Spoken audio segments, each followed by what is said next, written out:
Hi hello வணக்கம் நண்பர்களே. நீங்கள் பார்த்துட்ருக்கிறது சாக் டிவியில் எஸ் ஃபார் ஸ்டோரிஸ். நான் உங்கள் கதை சொல்லி ஃப்ரெண்ட் விஜயா. சாரி ஃப்ரெண்ட்ஸ், கொஞ்சம் ரொம்ப வேலை இருந்ததுனால நடுவில் வர முடியல. என்னோடய தப்பு தான், மன்னிச்சு. இன்றைக்கி என்ன கதை பார்க்க போகிறோன்னா, honey hen and her eggs. அதாவது ஹனி அப்படின்ற ஒரு கோழி அம்மாவும் அதோட முட்டைகளும் பற்றின ஒரு சுவாரஸ்யமான கதை தான். ஒரு நாளைக்கு நம்ம கிட்டும் வழக்கம் போல் ஜாலியாக நடந்து போயிட்டு இருந்தாங்களாம். போயிட்டே இருக்கும்போது அங்கே ஒரு கூப் இருந்தது. கூப்புனா சிக்கன் கூப் அப்படின்னா பண்ணையில் வந்து கோழிகள் எல்லாம் அடைச்சி வைக்கிற ஒரு இடம். அங்கே பார்த்திங்கன்னா நல்ல குளு குளுன்னு புசு புசுன்னு அழகாக மஞ்சள் கலரில் மஞ்சளை பூசின மாதிரி ஒரு கோழி அம்மா இருந்ததாம். அது நின்றுட்டு இருந்ததுதான். கீழே பார்த்திங்கன்னா நிறைய முட்டைகள்.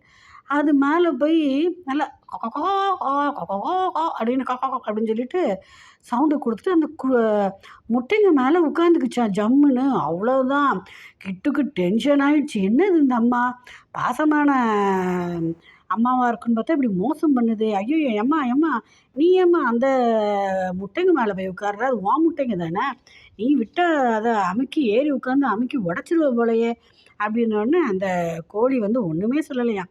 அப்படியே சிரிச்சுக்கிட்டு போடா இப்போ உனக்கு என்னடா தெரியும் அப்படின்ற மாதிரி அதை கண்டுக்கலையாம். ஆனாலும் கிட்டு விடுமா, அவ்வளோதான். அது டென்ஷன் தாங்கலை. அது போயிட்டு துரத்தியே விட போயிடுச்சாம்மா. கையை வச்சுட்டு தள்ள பார்க்குதான்.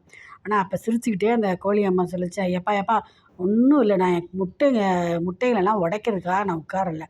என்னோடய குஞ்சுகள்லாம் உள்ளே இருந்து நல்லபடியாக பொரிஞ்சு வெளியில் வந்து நல்லா துருதுருன்னு திரியணுன்றதுக்காகத்தான் நான் இப்படி உட்காந்துருக்கேன்னு. என்ன சொல்கிற டிட்டு கேட்டானா.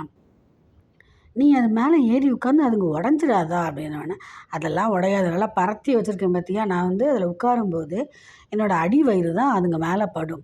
அது நல்லா சாஃப்டாக புசு புசுன்னு மெல்லிசான ரெக்கைகளால் ஆனது தான் என்னோடய அடி வயிறு. அதுவும் இல்லாமல் நான் பரத்தி வச்சுட்டு உட்காந்துருக்கிறதுனால பரவலாக அந்த என்னோடய உடம்போட ப்ரெஷர் அந்த முட்டைங்க மேலே படுறதுனால எதுவுமே உடையாது, ஒரு பிரச்சனையும் இல்லை. அதுங்களுக்கு வந்து என்னோடய உடம்போட வெப்பம் தேவை. அந்த வெப்பத்தினால தான் அதுங்க வந்து பொரிஞ்சு வருது. இல்லைன்னா அதுங்க எப்படி பொரியும்? அவ்வளோதான், எல்லாம் கூமுட்டையாக போயிடும்.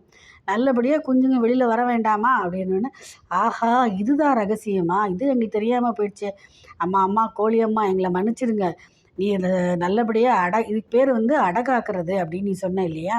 நீ நல்லபடியாக அடகாத்து நல்லபடியாக குஞ்சுகள் பொரிஞ்சு வரட்டும், நாங்கள் வந்து பார்க்குறோம் அப்படின்னு சொல்லிட்டு டாட்டா காட்டிட்டு போயிட்டாங்களாம். ஹாய் குட்டீஸ், இந்த கதை உங்களுக்கு கண்டிப்பாக பிடிச்சிருக்குன்னு நம்புகிறேன். இதே மாதிரி நிறைய கதையை கேளுங்க. சாக் டிவிக்கு சப்ஸ்கிரைப் பண்ணுங்கள், கமெண்ட் பண்ணுங்கள், கதைகளை கேட்டுக்கிட்டே இருங்க. பாய்.